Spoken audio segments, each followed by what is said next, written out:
அக்கா மகளே இந்து, அப்புறம் அக்கா மகளே இந்து. இந்த முறை மோடிஜிக்கு எதிரா விஜய் தளபதி களமிறங்கியிருக்காரு. விஜய் தளபதி ரொம்ப தெளிவா சொல்லிட்டாரு. ஏன் மாநிலத்துல பெட்ரோல் இல்ல டீசல்ல எத்தனால் கலந்து வித்தா ஞாபகம் வச்சுக்கோங்க, ஏன் மாநிலத்தோட்டோட ஒரு பைசா வரிய கூட நான் தர மாட்டேன்னு. இது அவங்களா சொன்னாங்களா இல்ல நீங்க ஃபிட்டிங் வச்சு அடிக்கிறீங்களா? ஏன் ரஜினி, இதெல்லாம் யாராவது போய் சொல்லுவாங்களா? இந்த விஷயத்துல தான் நீங்க போய் சொல்லுவீங்க கமல் சார். இதுதான் ஒரு முதலமைச்சருக்கு அழகு. இதுதான் ஒரு முதலமைச்சருக்கு அழகு. நான் என்ன சொல்றேன்னா, வர 2029 விஜய் தளபதியையே பிரதமராக்கிருந்த, விஜய் தளபதியையே பிரதமராக்கிருந்த. ஐயோ நிஜமா தான் சொல்றியா? ஆமா. நீ கண்ணா தூங்குறியா? விஜய் தளபதியையே பிரதமராக்கிருந்த. இந்த காரி மூஞ்ச கதையெல்லாம் ஒரு காவிய கதை மாதிரி இங்க வந்து சொல்லி அங்க டைம் வேஸ்ட் பண்ணுகிற போட மரியாதையா.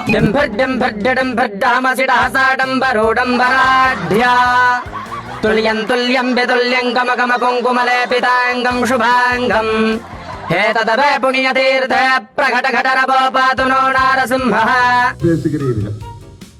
விவசாயிகளின் வாழ்வாதாரத்தை மீட்க கொடுத்த வாக்குறுதியை நிறைவேற்றாத உங்க வீட்டு பிள்ளை தளபதி விஜயோட அரசை கண்டித்து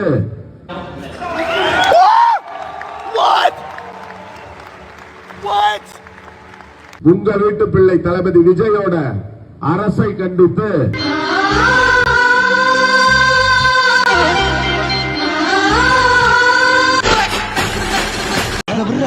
நம்ம ஊருக்காரங்க எவ்வளவு வந்திருக்காங்களா? முத்துவ தரத்துல ஒரு ரூபாய் கிடையாது மாஸ்டர். அப்ப நமக்குள்ள இருக்கட்டும், அப்படியே போட்டு நமக்கு பாண்டி புல்லத்து பாண்டி. தளபதியோட தமிழ்நாடு எப்படி முன்னேறாம இருக்கும்? ஏன்னா எந்த ஒரு மாநிலத்துல பொண்ணுங்களுக்கு போலீஸே வந்து பாதுகாப்பு கொடுக்கறாங்களோ, ஆயிட்டா அது 8 வயசு குழந்தையா இருந்தாலும் சரி, 28 வயசு பெண்ணா இருந்தாலும் சரி, அவங்கள நேரடியா என்கவுண்டர் பண்ணிடுவாங்க. பாத்தியா புண்ணாக்கு எவ்வளவு உஷாரா இருக்கான்னு. விஜய் தளபதியோட இந்த முடிவு மோடிஜியோட நண்பர் முகேஷ் அம்பானிக்கே வேர்க்க வச்சிருச்சு. இனிமே ஜியோ சிம் ரீசார்ஜ்களை ₹1 அதிகமானாலும் தமிழ்நாடு முழுக்க ஜியோ சிம்மையே பேன் பண்ணிடுவோம்னு சொல்லிட்டாரு. இல்ல புரியல எனக்கு. இது கவர்மெண்டே ஆட்றாரா விஜய் சார் இங்க இருந்துகிட்டு? அப்படியா? இப்ப அந்த ஜியோ குர்பாயத்தோட வந்து இப்ப விஜய் இது பண்ணி விட்டுறாரு. கவர்மெண்டே காலி பண்ணி வந்துட்டாரா? அது போக என்ன நீங்க தள்ளீங்கன்னா தெரியும், என்கவுண்டர் தான் பண்ண போறாரா சார்? தமிழ்நாட்டுல இஷ்யூனா என்கவுண்டர் பண்ண போறாரா? நீங்க இந்திக்காரங்க நினைக்கிறாங்க, அவங்களுக்கு தெரிஞ்சு நம்மளுக்கு தெரியலையே. அந்த பையனை யாரு பார்த்தாலும் யாருக்கு தெரிஞ்சாலும் தயவு செஞ்சு உஷாரா இருங்க. இந்த பையன் இன்னும் எத்தனையோ பெண்களை ஏமாத்தலாம். சொன்னலங்க, எங்க பிரைம் மினிஸ்டர் ஆகிறதுக்கு பிளான் பண்றாங்கன்னு சொன்னா இல்லையாங்களே. வருங்கால அமெரிக்க ஜனாதிபதி முருகேசன், வருங்கால அமெரிக்க ஜனாதிபதி முருகேசன், வருங்கால அமெரிக்க ஜனாதிபதி முருகேசன்.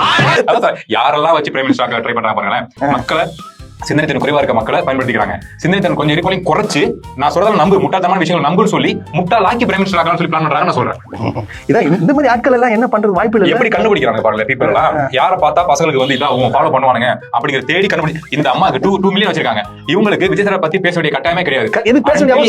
ஏதோ ஒரு பெரிய பேமெண்ட் போயிருந்தா மட்டும்தான் அவங்க பேசுவாங்க. சோ எங்க போய் அப்படி பேசுறது கூட தமிழ்நாட்டுல ஏதாவது நல்ல விஷயம் செஞ்சிருக்கான்னு சொல்லிட்டு இருக்காங்களா இந்த வருதுனால. ஃபேஸ்புக்ல, சோசியல் மீடியால, இன்ஸ்டால எல்லாம் வந்து இந்த பையனை கவனிச்சுக்குங்க, ஜாகிரதையா இருக்கு. அவ்வளவுதான் நான் சொல்றேன். தமிழ்நாடு முழுக்க ஜியோ சிம்மையே பேன் பண்ணிடுவோம்னு சொல்லிட்டாரு. அவங்கள நேரடியா என்கவுண்டர் பண்ணிடுவாங்க, ஏன் மாநிலத்தோட்டோட ஒரு பைசா வரிய கூட நான் தர மாட்டேன்னு.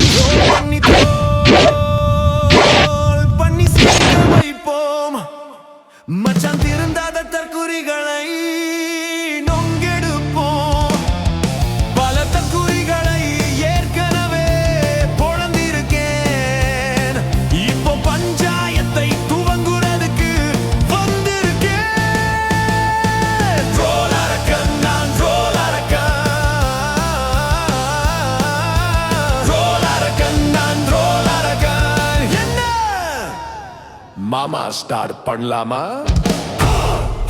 மக்களே, இந்த ரூட் மாஃபியா தமிழ்நாட்டுல எவ்வளவு பெரிய ஒரு அயோக்கியத்தனம் பண்ணாங்களோ அதே இதை இப்ப நார்த் இந்தியால ஆரம்பிச்சிட்டாங்க. அவன் ஒரு சைகோவான், அவன் பைத்தியக்காரன், அவன் ஒரு பைத்தியக்காரன். அதாவது இந்த ப்ரொஃபைல பாருங்க, 2 மில்லியன் ஃபாலோவர்ஸ் இருக்கு. கவர்ச்சியான ஒரு பொண்ணை வச்சு ஃபால்ஸ் இன்ஃபர்மேஷன் கொடுத்துட்டு இருக்காங்க. அதான் எலி ஏண்டா அம்மனத்தோட ஓடுதுன்னா இப்பதான் புரியுது. தமிழ்நாட்டுல இவ்வளவு பாலியல் குற்றங்கள் நடந்துட்டு இருக்கு. ஆனா அவங்க என்ன சொல்றாங்க, அந்த பொண்ணை வச்சு ஒவ்வொரு பொண்ணுக்கும் ஒரு போலீஸ் பாதுகாப்பு இருக்கான். அதை மீறி பாலியல் குற்றங்கள் நடந்தா இம்மிடியட்டா விஜய் அவர்கள் என்கவுண்டர் பண்றாராம். பெரிய மனுஷனையா நீ? புழு பூச்சி கூட கேவலமானவன். உனக்கெல்லாம் நல்லா சாவே வராது. இந்த கரூர்ல 41 பேரை கொண்டு போட்டு விட்டு ஓடி போன ஊருகாரி நாய். இந்த ஜியோ சிம் வந்து ₹1 அதிகம் வச்சிருக்கா ஜியோ சிம்மையே தடை பண்ணிடுவேனாரா. அதனால மோடி அம்பானிலாம் அப்படியே பயந்து நடுங்கிட்டு இருக்கிறாங்க.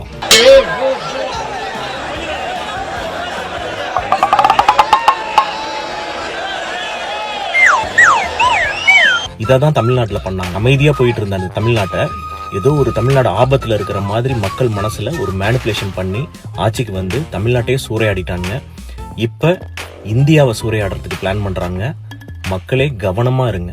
நான் ஒண்ணு மட்டும் தெரியுமாப்ல, இந்த விஷயத்தில் நீ பெரிய டகாட்டியோ. நம்ம கைக்கு மாத்திரம் கிடைச்சானுங்க, மாறுகால் வாங்கிடுவேன். நீ மாறுகால் தான் வாங்குவேன், என் கைக்கு மட்டும் கிடைக்கு. திமுக என்ன பண்ணுச்சுன்னு கேட்பானுங்க. இதெல்லாம் தான் பண்ணுச்சுன்னு ஆதாரத்தோட சொன்னா இது என்ன திமுக சொந்த காசா? எல்லாம் மக்கள் வரி பணம் பானுங்க தெருக்குறீங்க. ஏண்டா உங்க பொட்டு மாமா முத்தூட் பைனான்ஸ்ல வீட்டு பத்திரத்தை அடகு வச்சா மக்களுக்காக செலவு பண்றாரு. எல்லாரும் மக்கள் வரி பணத்துல தாண்டா பண்ணுவாங்க. பண்ணவே இல்ல. அவர் நடந்து ஒரு வாரம் சொல்லிட்டு சான்ஸே இல்ல. அவரு எல்லாருக்கும் வந்து ஃபர்ஸ்டும் கை காமிச்சிட்டு போனாரு, மேல இருந்தும் கை காமிச்சாரு, இப்பவும் கை காமிச்சாரு. அப்படி சொல்றேன்னா மக்களுக்காக தான் அவர் எல்லாத்தையுமே பார்த்துட்டு ரொம்ப ஃபீல் பண்ணி வந்திருக்காரு. அவர் எல்லாமே அந்த ஸ்மைலோடவே எல்லாத்தையுமே சமாளிச்சுட்டு இப்ப CM chief minister of Tamil Nadu உட்கார்ந்திருக்காரு. கோட்டு போட்ட உண்மையான சிஎம் அவர்தான். இவங்களுக்கெல்லாம் தமிழ்நாட்டுல எந்த பிரச்சனை நடந்தாலும் கவலையே கிடையாது. இவங்களை பொறுத்த வரைக்கும் விஜய் அவர் காலாலேயே நடந்து போனாரு, அவர் காலாலேயே நடந்து வந்தாரு, போகும்போதும் வரும்போதும் அவர் கையாலேயே கை காட்டினாரு, அவ்வளவுதான் போதும். இவங்கெல்லாம் கள்ளிப்பாலுக்கு இரையாக வேண்டிய கழுதைங்க. நீங்க இங்க எப்படியோ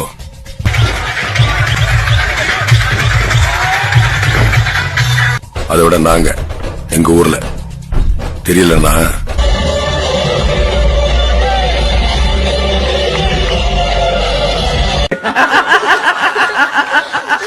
சாரி, கழுதைங்கன்னு சொல்லக்கூடாது. கழுதைங்க கூட பொதி சுமக்க யூஸ் ஆகும். இதுங்க தற்குறிங்க. நாங்க தற்குறி இல்லடா, ஆச்சரியக்குறி.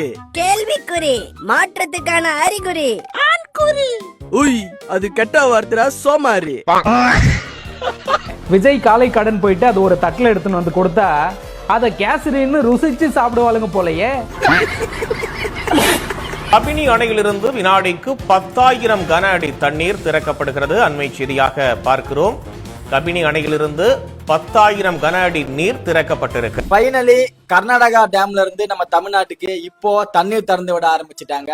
இதுக்காக ரொம்ப கஷ்டப்பட்டு கர்நாடகா போய் பேசி, கர்நாடகா ஸ்டேட் சிஎம் கிட்ட போய் பேசி நம்ம தமிழ்நாடு முதலமைச்சர் ரொம்ப கஷ்டப்பட்டு இந்த தண்ணி நமக்கு வாங்கி கொடுத்துருக்காரு அப்படின்ட்டு சொல்லணும்ட்டு எனக்கும் ஆசைதான். நம்ம தமிழ்நாடு முதலமைச்சர் இதுக்காக ஒரு கிடையாது.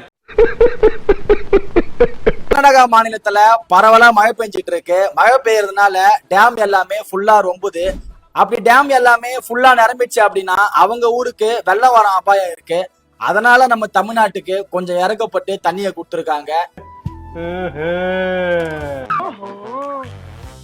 கதை இப்படி போகுதா?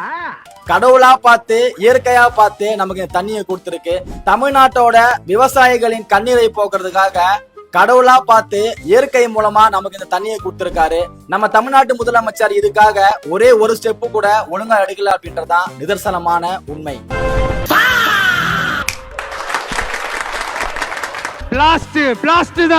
இவன் சரியான பைத்தியம் இல்ல, சரியாகாத பைத்தியம்டா. லாக்அப் டெத் நடக்குது. அப்ப போய் பெரம்பூர்ல இவர் என்ன பண்றாரு? சிந்தாம சிதறாம எங்க சிஎம் சர்க்கரையை கொட்டினார். ஏன் இது வரைக்கும் யாரும் சர்க்கரை போட்டதே இல்லையா? இல்ல நான் தெரியாம தான் கேக்குறேன். என்னங்க இதெல்லாம்? மக்களுக்கு நீங்க வந்து இந்த 80 நாள்ல என்ன செஞ்சீங்க? அந்த கேள்வி வைக்கிறோம்ல. நீ கேட்ட ஒவ்வொரு கேள்வி என்ன செருப்பால அடிச்ச மாதிரி இருக்குடா. மாதிரி இல்ல, உண்மையிலே செருப்பால தான் அடிச்சது. என்னம்மா செயல்பாட்டுல காட்டினாரு? ஒண்ணு சொல்லுங்களேன். ஏன் காட்டலன்னு நினைக்கிறீங்க? எதுவுமே பண்ணவே இல்ல. காட்டினாருன்னு கேக்குறேன். ஆய்வுகள் மேற்கொள்றாரு. என்ன ஆய்வுகள்? மெட்ரோல போனது ஆய்வா? டெண்டர் ரத்து செய்யப்பட்டிருக்கு. நான் மெட்ரோல தான் வரேன். இத்தனை நாள் மெட்ரோ நல்லா தான் வேலை செய்யுது.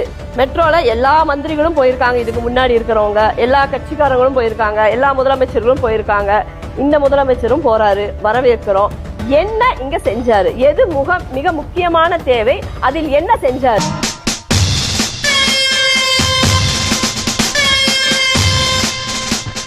நாட்டுக்கு சேவை செய்யறதா சொல்லிட்டு என்னென்ன செய்யறாங்கன்னு எனக்கு தெரியும். நேரா போட்டோக்காரனை கூட்டிட்டு வாங்க, பத்திரிகை ஆசிரியர் ஒருத்தனை கூட்டிட்டு வாங்க, நேரா சேரிக்கு போய் விளக்குமார கையில வச்சுன்னு ஒருத்தன் போட்டோ எடுப்பான், மம்டிய கையில வச்சுன்னு ஒருத்தன் போட்டோ எடுப்பான், சாக்கடையில பிறண்டுகிட்டு ஒருத்தன் போட்டோ எடுப்பான். இந்த போட்டோ எல்லாம் கொண்டாந்து பங்களாவிலே உள்ளேயும் வெளியும் மாட்டி வச்சுக்கிட்டு பத்திரிகாரனை விட்டு எழுத சொல்லுவாங்க. செல்வத்திலே புரண்ட சீமான் இன்று சேரியிலே பிறழுகிறார், அப்படி இப்படின்னு உயர்த்தி தன்னை பெருமைப்படுத்தி எழுத சொல்லிட்டு வாழ்க்கையை உயர்த்திக்கிட்டு நாட்டை குட்டிச்சோர் ஆக்குறாங்க. யாரும் பார்க்கல. இங்க 200 பேர் யாரும் பார்க்கல வச்சு அக்கறை காவிரியை பொறுத்த வரைக்கும் அவர் வந்த நேரம் மழை பெஞ்சிருச்சு, தண்ணி திறந்து விட்டாங்க. நீங்க அதை பத்தி பேச மாட்டீங்க. தமிழ்நாடு தண்ணி வந்துருச்சா இல்லையா? அவர் வந்து இங்க வந்து கால் பதிக்கும் போது தண்ணி விட்டாங்களா இல்லையா? இப்ப 4 நாள் கழிச்சு மழை பெய்யல, தண்ணி காவிரியில விடலைன்னா கண்டிப்பா ராகுல் காந்தி கேட்பாரு தண்ணி. அவர் திருப்பி வருவாரு, மழை பெய்யும். நீங்க தொடர்ந்து பார்த்தா அவர் வரணும், மழை பெய்யணும் போன வாரமே கூப்பிட்டுருக்கலாம்ல அவரை. என்ன யோசிக்கிறீங்க டாக்டர்? இடியே ஆனாலும் தாங்கி கொள்ளும் இதயம். நீங்க நினைக்கலாம் ஏதோ கோமாளி மாதிரி ஏதோ நோ பண்ணிட்டு இருக்கானம்மா அப்படின்னு, ஜோக்கர் மாதிரி அப்படின்னு. உண்மையிலே ஜோக்கர் தான். நான் மட்டும் ஜோக்கர் இல்ல, என் தலைவர் அவர்களும் ஜோக்கர் தான். கர்நாடகத்தில் இருக்கும் திரு டி.கே. சிவகுமார் அவர்களுக்கும் திமுகவின் குடும்பத்திற்கும் கட்சியை தாண்டி பல ஒரு நல்ல உறவுகள் இருக்கிறது. அம்மையார் புரட்சித் தலைவர் அம்மா அவர்களுக்கு பெயர் வந்துவிடக்கூடாது என்பதற்காக பல வகையில் முட்டுக்கட்டை போட்டு தண்ணீர் திறக்காதீர்கள், திறந்தால் அந்த அம்மாவிற்கு பெயர் கிடைத்துவிடும் என்று பல அழுத்தங்களை கருணாநிதி அந்த காலத்திலே கொடுத்தார். அதே தான் திமுக இப்பயும் செய்கிறது.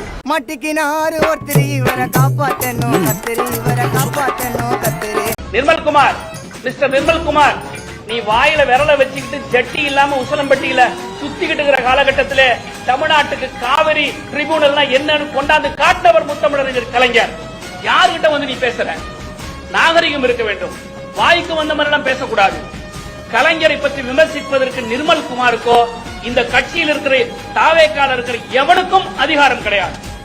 நிர்மல்குமார், மிஸ்டர் நிர்மல்குமார், நீ வாயில விரல வச்சுக்கிட்டு ஜட்டி இல்லாம உசலம்பட்டியில சுத்திக்கிட்டு இருக்கிற காலகட்டத்தில தமிழ்நாட்டுக்கு காவிரி ட்ரிபியூனல் என்னன்னு கொண்டாந்து காட்டவர் முத்தமிழறிஞர் கலைஞர்.